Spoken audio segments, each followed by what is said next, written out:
नमस्कार मेरे प्यारे विद्यार्थियों, आप सभी का एक बार पुनः स्वागत करते हैं आपके अपने YouTube प्लेटफॉर्म संध्या कंप्यूटर क्लासेज पर।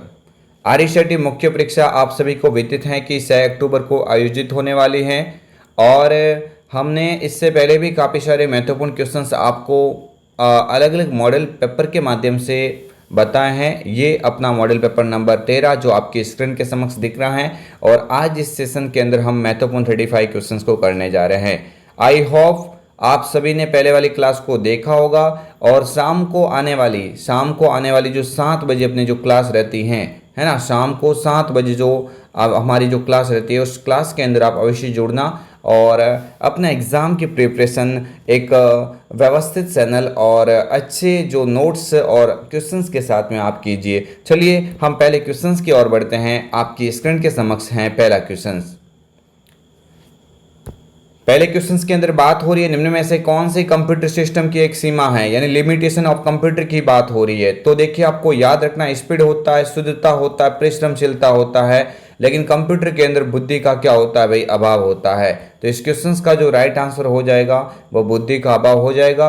अगर आपको कभी IQ लेवल पूछा जाता है एग्जाम में कि कंप्यूटर का IQ लेवल कितना होता है, तो आप बोल देना 0 होता है। क्या होता है भाई, 0 होता है, इसमें कोई IQ लेवल नहीं होता है। चलिए नेक्स्ट आगे वाले क्वेश्चंस की और बात कर लेते हैं। आपकी स्क्रीन के समक्ष है क्वेश्चन नंबर 2।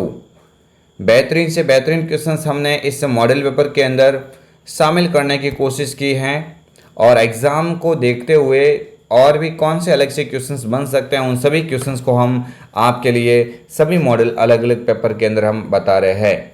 दूसरी जनरेशन में पेश की गई हाई लेवल प्रोग्रामिंग भाषा कौन सी थी भाई? जो सेकेंड जनरेशन थी आपकी दूसरी पीढ़ी है ना, इस सेकेंड पीढ़ी का जो समय काल माना जाता है वो कौन सा माना जाता है? तो आप सभी को ध्यान रखना है कि 1956 से, है ना, 1956 से 1965 वाला जो समय काल है वो कंप्यूटर की दूसरी पीढ़ी कहा जाता है। तो इस दूसरी पीढ़ी के अंदर अगर आपको मुख्य कंपोनेंट पूछे, सेकेंड जनरेशन का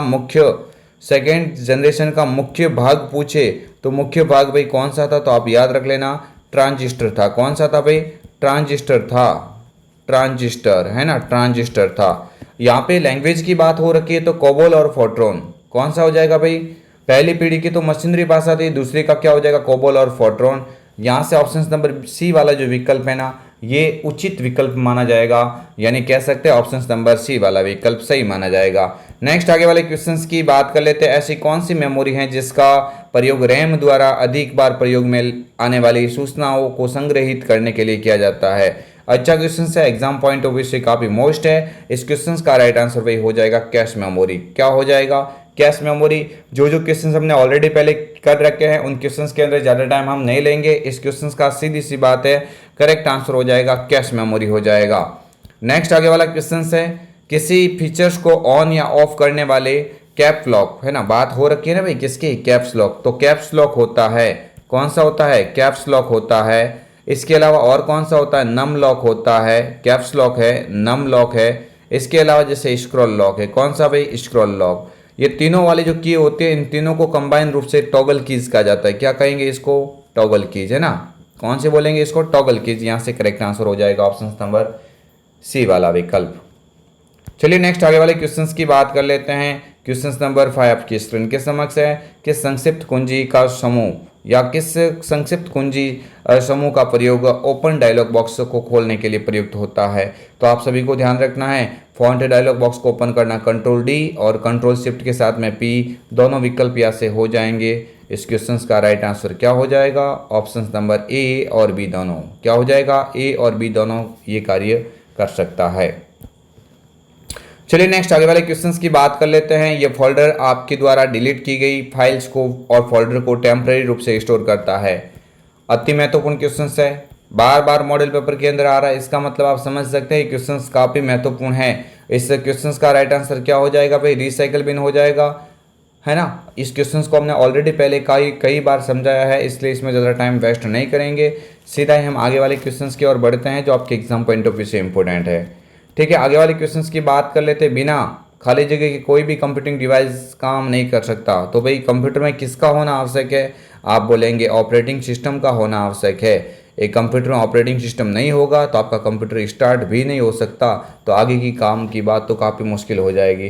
तो सबसे पहले क्या आवश्यक है भाई, ऑपरेटिंग सिस्टम आवश्यक है। यही आपके और यूजर के, आपके और कंप्यूटर के बीच इंटरफेस करवाएगा, एप्लीकेशन प्रोग्राम को रन करवाएगा। टोटली ये कार्य कौन देखता है, ऑपरेटिंग सिस्टम देखता है। आगे वाले नेक्स्ट क्वेश्चंस की बात कर लेते हैं। जब आप कोई पता टाइप करते हैं जैसे http://www.myarchiciel.org, ठीक है, तो यहाँ से ORG की बात पकड़ रखिए। तो इसमें ORG का पूरा नाम या ORG का तात्पर्य होता है ऑर्गेनाइजेशनल वेबसाइट। कौन सी हो जाएगी भाई, संगठन की जो वेबसाइट होती है। कौन सी भाई, संगठन है ना, संगठन की बात होती है, संगठन की बात होती है। तो संगठन की बात कौन सी, यहाँ पे ऑर्गेनाइजेशन वेबसाइट ORG का उपयोग करेंगे। आगे वाले क्वेश्चंस की बात कर लेते हैं। क्वेश्चन नंबर आप सभी की स्क्रीन के समक्ष, खाली जगह एक फाइल जो ईमेल में मैसेज के साथ जुड़कर आती है। ईमेल के अंदर जो मैसेज आते हैं, है ना, ईमेल मैसेज के साथ में जो जुड़ के आने वाली है ना फाइल को अटैच फाइल कहते हैं। क्या बोलते हैं भाई, अटैचमेंट फाइल बोलते हैं। तो यहाँ से करेक्ट आंसर हो जाएगा ऑप्शन नंबर सी, अटैचमेंट यहाँ से करेक्ट आंसर हो जाता है। नेक्स्ट आगे वाला क्वेश्चंस देखते हैं। स्पैम होते हैं भाई, अच्छा क्वेश्चन है, बेसिकली क्वेश्चंस कह सकते हैं। स्पैम क्या होते हैं भाई, ईमेल के अंदर एक फोल्डर का प्रकार है जिसमें अनसाई मेल रहते हैं। अनसाई मैसेज का समूह क्या कहलाता है, स्पैम कहलाता है। क्या कहलाएगा भाई, स्पैम कहलाता है। आगे वाले क्वेश्चंस की बात कर लेते हैं। अच्छे क्वेश्चन है आज के सेशन के अंदर, और उम्मीद है कि आप सभी को ये वीडियो काफ़ी पसंद आएगा। और इस वीडियो को आप पूरा अवश्य देखना, क्योंकि एग्जाम पॉइंट ऑफ व्यू से मैं बार बार बोल रहा हूँ, काफ़ी ही महत्वपूर्ण क्वेश्चंस कह सकते हैं। देखिए, आप ऑनलाइन फॉर्म भर रहे हैं और डेटा सर्वर में स्थानांतरित कर रहे हैं, ये कहा जाता है। तो भाई ऑनलाइन फॉर्म भर रहे, डेटा ट्रांसफर हो रहा है, स्थानांतरित हो रहा है, तो आप क्या बोलेंगे, अपलोडिंग बोलेंगे भाई। क्या बोलेंगे, इसको अपलोडिंग बोलेंगे। ऑप्शन नंबर ए वाला विकल्प राइट हो जाएगा। ऑप्शन नंबर ए है ना, यहाँ से इस क्वेश्चन का राइट हो जाएगा ऑप्शन नंबर ए, अपलोडिंग हो जाता है। क्या बोलेंगे भाई, अपलोडिंग बोलेंगे ना, अपलोडिंग, ठीक है। अगर हम प्राप्त करें तो डाउनलोडिंग कहलाता है ना, कोई फाइल हमें प्राप्त हो रही है इंटरनेट से तो डाउनलोडिंग, और कोई भेज रहे हैं तो अपलोडिंग कहलाएगा। सीधी सी बात है। आगे वाले क्वेश्चंस की बात कर लेते हैं। HTML का पूरा नाम बताना है ना, किसी वेब पेज को बनाने के लिए जो एक भाषा होती है HTML, है ना, जो वेब पेज निर्माण में काफ़ी ज़्यादा यूजफुल रहती है। इस जो HTML का पूरा नाम पूछे आपको तो आप बोल देना हाइपर टेक्स्ट मार्कअप लैंग्वेज होता है। क्या होता है, hyper text markup language. Option number C वाला विकल्प यहाँ से करेक्ट माना जाएगा। नेक्स्ट आगे वाले क्वेश्चंस की बात कर लेते हैं। इंटरनेट पर विभिन्न वेबसाइट देखते हुए इंफॉर्मेशन स्टोर करने के प्रोसेस को क्या कहा जाता है, ठीक है। तो यहाँ से आपको ध्यान रखना है कि इंटरनेट पर विभिन्न वेबसाइट को देखते हुए इंफॉर्मेशन को स्टोर करना, है ना, सर्फिंग कहलाता है भाई। क्या बोलेंगे, इसको सर्फिंग बोलेंगे। ऑप्शन नंबर बी वाला विकल्प यहाँ से राइट हो जाएगा। नेक्स्ट आगे वाला क्वेश्चंस देख लेते हैं। इनमें निम्न में से किस प्रोग्राम का उपयोग करके, है ना, निम्न में से किस प्रोग्राम का उपयोग करके वेब पेज देखने तो किया जाता है भाई। देखो सीधी सी बात है, इजी से सवाल है, आप सभी को ध्यान रखना है कि इनमें से किस प्रोग्राम का उपयोग करके वेब पेज देखने हेतु किया जाता है। वेब पेज को देखने के लिए किसका उपयोग करेंगे भाई, है ना, वेब पेज को देखने के लिए इनमें से किस प्रोग्राम का उपयोग वेब पेज देखने के लिए किया। तो वेब पेज के अंदर देखो इंटरनेट एक्सप्लोरर का कर सकते हैं, मौजिला, फायरफॉक्स, सफारी, ये सारे वेब ब्राउजर है। तो उपरोक्त सभी यहाँ से राइट होगा। क्या हो जाएगा, उपरोक्त सभी करेक्ट हो जाएगा, ठीक है। आगे वाले क्वेश्चंस को देखते हैं। अगर आप इंटरनेट पर नौकरी की खोज करना चाहते हैं तो उसके लिए आप कौन सी वेबसाइट का उपयोग करेंगे, तो जॉब सर्च वेबसाइट का उपयोग करेंगे, है ना। जॉब सर्च वेबसाइट में जैसे मॉन्स्टर आती है ना, monster.com। जॉब सर्च वेबसाइट कौन कौन सी है भाई, job search website. Job search website के अंदर थोड़ा सा ध्यान देना, जॉब सर्च वेबसाइट के अंदर मॉन्स्टर आता है ना, जॉब अलर्ट आता है, timesjobs.com आता है ना, बहुत सा नौकरी.com होता है। ये सारे के सारे जॉब खोजने के लिए बनाए गए वेबसाइट के उदाहरण हैं। आगे नेक्स्ट बढ़ते हैं। वेबसाइट का पासवर्ड तोड़कर सूचनाओं में छेड़छाड़ करने वाले को कहते हैं। तो सीधी सी बात है, हैकर्स बोलेंगे। क्या बोलेंगे, इसको हैकर बोलेंगे ना, हैकर। वेबसाइट का पासवर्ड तोड़कर सूचनाओं से छेड़छाड़ करना हैकर कहलाता है। क्या बोलेंगे, हैकर, ठीक है। आगे वाला क्वेश्चन है कि भामाशाह सक्षम बैंक खाता की पहल राजस्थान सरकार द्वारा कब की गई। तो भाई सीधी सी बात है, ये 2014 यहाँ से करेक्ट आंसर हो जाएगा ना। अगस्त जो 2014 की बात हो रही है, ये 2014 यहाँ से करेक्ट माना जाएगा। नेक्स्ट आगे वाला क्वेश्चन है कि ऑनलाइन डिजिटल भुगतान के माध्यम हैं, है ना, ऑनलाइन डिजिटल भुगतान में क्रेडिट कार्ड होता है, डेबिट कार्ड होता है, नेट बैंकिंग होती है, तो ये क्या हो जाएगा, उपरोक्त सभी करेक्ट हो जाएगा, उपरोक्त सभी को मानना पड़ेगा। ठीक है, आगे वाले क्वेश्चंस की बात कर लेते हैं। प्रधानमंत्री जनधन योजना भारत सरकार द्वारा कब प्रारंभ की गई? तो प्रधानमंत्री जनधन योजना की बात हो रही है ना, प्रधानमंत्री जनधन योजना PMJDY, प्रधानमंत्री जनधन योजना, है ना, प्रधानमंत्री जनधन योजना अगस्त 2014, है ना, अगस्त 2014 यहाँ से राइट आंसर हो जाएगा। नेक्स्ट है कि खाली खातों में भुगतान, रोजमर्रा के बिलों का भुगतान, बीमा प्रीमियम, बैंक अटैच स्टेटमेंट आदि की अनुमति है, तो यहाँ से आप किसके द्वारा ये कार्य कर सकते हैं? इंटरनेट बैंकिंग के द्वारा, है ना, किसके द्वारा? इंटरनेट बैंकिंग के द्वारा ये कार्य आप कर सकते हैं। ऑप्शन नंबर ए यहाँ से राइट हो जाएगा। नेक्स्ट आगे वाला क्वेश्चन है, ई कॉमर्स से क्या लाभ है ना, ई कॉमर्स के लाभ पूछा है, तो ई कॉमर्स के लाभ आप देखेंगे तो भाई राइट आंसर यहाँ से क्या मानेंगे आप लोग? उत्पादों की श्रृंखला होती है, सुविधा होती है, पैसों की बचत भी होती है, तो यहाँ से भी क्या हो जाएगा राइट आंसर? उपरोक्त सभी हो जाएगा।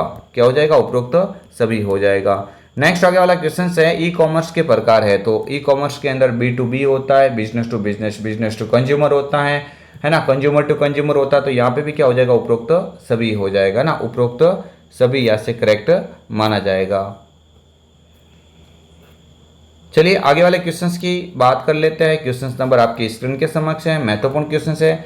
राजस्थान सरकार ने स्कूलों में शिक्षा स्तर को सुधारने के लिए और डिजिटल इंडिया की अवधारणा को वास्तविकता में बदलने के लिए किस शैक्षिक पोर्टल की शुरुआत की, है ना?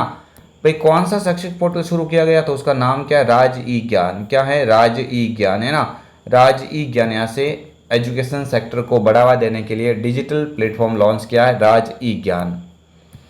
चलिए आगे वाले क्वेश्चंस की बात करते हैं। स्वयं पोर्टल का उद्देश्य क्या होता है? तो ये क्वेश्चंस थोड़ा सा आउट हो गया, ठीक है, लेकिन यहाँ से उपरोक्त सभी भी कह सकते हैं और गुणवत्ता भरी इसमें एजुकेशन एक पोर्टल होता है स्वयं, है ना, तो यहाँ से करेक्ट आंसर हमें कोई नहीं माना, इस क्वेश्चन को हम थोड़ा ड्रॉप कर लेते हैं।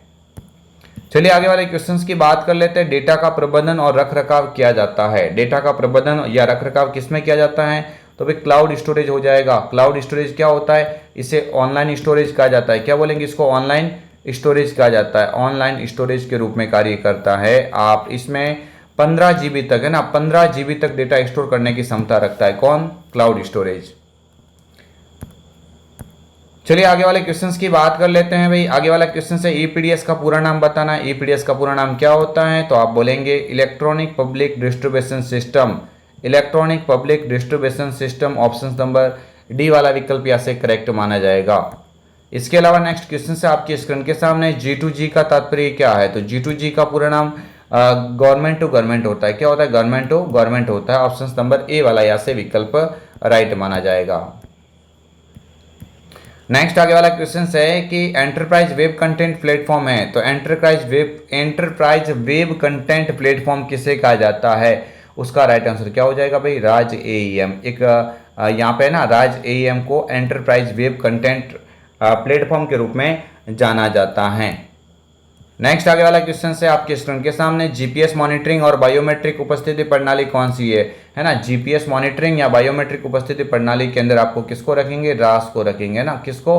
रास को रखेंगे, ठीक है, रास यहाँ से करेक्ट आंसर हो जाएगा। चलिए आगे वाले क्वेश्चंस की बात कर लेते हैं। एमएस वर्ड के वेब लेआउट का तात्पर्य क्या होता है? एमएस वर्ड में जो वेब लेआउट, जो डॉक्यूमेंट व्यू का तरीका होता है, उससे क्या होता है? तो डॉक्यूमेंट को वेब पेज के रूप में देखने हेतु, है ना, डॉक्यूमेंट जो वेब पेज होता है ना, उस रूप में देखना चाहते हैं आप उस डॉक्यूमेंट को, तो आप वेब लेआउट विकल्प का उपयोग कर सकते हैं। नेक्स्ट आगे वाला क्वेश्चन देख लेते हैं। एमएस वर्ड में शब्दों के नीचे लाल रंग की तरंगित रेखा खाली जगह को दर्शाती है, तो लाल रंग की जो रेखा अगर किसी वर्ड के नीचे दिखाई दे रही है तो आप समझ लेना कि वो वर्तनी या स्पेलिंग एरर, स्पेलिंग अशुद्धि की वजह से ये कार्य होता है। नेक्स्ट आगे वाला क्वेश्चंस देख लेते हैं। किसी विशेष टास्क को करने के लिए एक अन्य की के साथ में, है ना, एक अन्य कीज के साथ में, अन्य कीज के साथ में कौन सी की प्रयुक्त होती है? तो सीधी सी बात है भाई, कंट्रोल बटन के साथ में दूसरे की को ज़्यादा यूज़ किया जाता है। तो ऑप्शन नंबर कौन सा हो जाएगा? डी वाला विकल्प यहाँ से राइट माना जाएगा।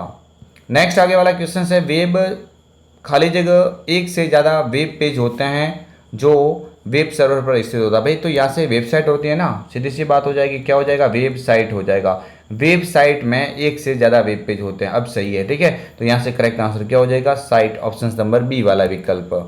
नेक्स्ट आगे वाला क्वेश्चन देख लेते हैं भाई, इनमें से कौन से फंक्शंस के द्वारा करंट डेट इंसर्ट किए जा सकते हैं? तो करंट डेट का पूछा है ना, करंट जो डेट का पूछा है, तो करंट डेट का जो राइट आंसर क्या हो जाएगा भाई? करंट डेट यानी आज की दिनांक या करंट डेट की बात हो रही है ना, तो यहाँ से टुडे का उपयोग किया जाएगा। अगर करंट समय है ना, समय और डेट है ना, समय और डेट दोनों की बात हो जाती तो यहाँ पे नाउ का उपयोग करते हैं ना। चलिए आगे वाले क्वेश्चंस की बात कर लेते हैं। क्वेश्चन नंबर आपके स्क्रीन के सामने है। वी लुकअप फंक्शंस निम्न में से क्या करता है? तो वी लुकअप फंक्शंस क्या कार्य करेगा भाई? है ना, ऐसे टेक्स्ट का पता लगाता है जिसमें वी हो नहीं, इस बात का पता लगाता है कि एक सेल में वही टेक्स्ट हैं जो दूसरे सेल में है या ये तो यहाँ से राइट आंसर हो जाएगा। वी लुकअप का मतलब होता है संबंधित रिकॉर्ड का पता लगाता है। क्या करता है? संबंधित रिकॉर्ड का पता लगाता है। तो ये आपके समक्ष थे महत्वपूर्ण 35 क्वेश्चन। आई होप बहुत ही हमने स्पीड से किए आज के 35 क्वेश्चन। 35 में से आपके कितने क्वेश्चन राइट हो रहे हैं आप कमेंट करके अवश्य बताना। और भी इस चैनल के माध्यम से जो भी आपको वीडियो मिल रहे हैं उन सभी वीडियो को अवश्य देखना। हाँ, एक बार पुनः बोल देता हूँ, शाम को आने वाली 7 बजे जो लाइव क्लास होगी अपनी, और उससे लाइव क्लास के साथ में आप सभी स्टूडेंट अवश्य जुड़ना ताकि एग्जाम में आपको बहुत ही अच्छी हेल्प मिल सके।